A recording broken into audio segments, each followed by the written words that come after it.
দাঁত মুখ খিচিয়ে দাঁড়িয়ে রয়েছে ঐতিহাসিক যশোর রোড। ভারত বাংলাদেশের মধ্যে প্রধান সংযোগকারী পথ। মুহূর্তের অসতর্কতায় ঘটে যেতে পারে দুর্ঘটনা। এই মুহূর্তে আমরা এয়ারপোর্টের 2 নম্বর গেট ছাড়িয়ে যশোর রোডের ওপরে রয়েছি। আমার পেছনেই বেলঘরিয়া এক্সপ্রেসওয়ে চকচকে রাস্তা নেমে আসছে, আর ঠিক এসে যেখানটায় পড়ছে যশোর রোডের সেখানকার অবস্থাটা একবার দেখুন।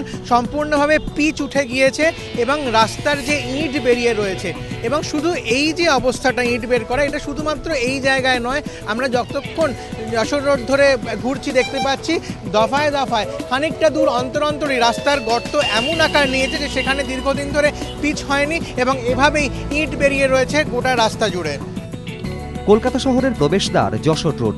গুরুত্বপূর্ণ এই রাস্তার ওপরেই বিমানবন্দর, কিন্তু বেহাল রাস্তায় কোথাও হাঁটতে গিয়ে হোঁচট খাওয়া, কোথাও আবার খানাখন্দে পড়ে যাওয়া গাড়ির চাকা। সেকেন্ড থেকে থার্ড গিয়ারে তোলাটাই ঝক্কি।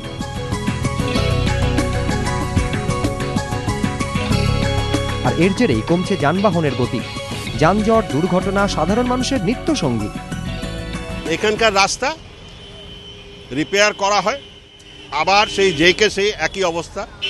আমার প্রশ্ন হলো, যখন রিপেয়ার করাই হয় তখন পিডাব্লিউডির হায়ার অফিসার বা departmental head, why he is not coming here and look after the repairing job is going on?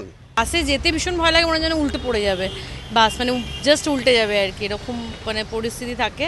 রাস্তা ক্রস করে আসাটাও একটা মানে এত জ্যাম থাকে যে রাস্তা ক্রস করে পর্যন্ত আসা যায় না। কোথাও খানাখন্দ, কোথাও বা পাথর উঠে 4 থেকে 5 ইঞ্চি গর্ত রয়েছে। বৃষ্টির জল জমে যশোর রোড এখন মরণ ফাঁদ।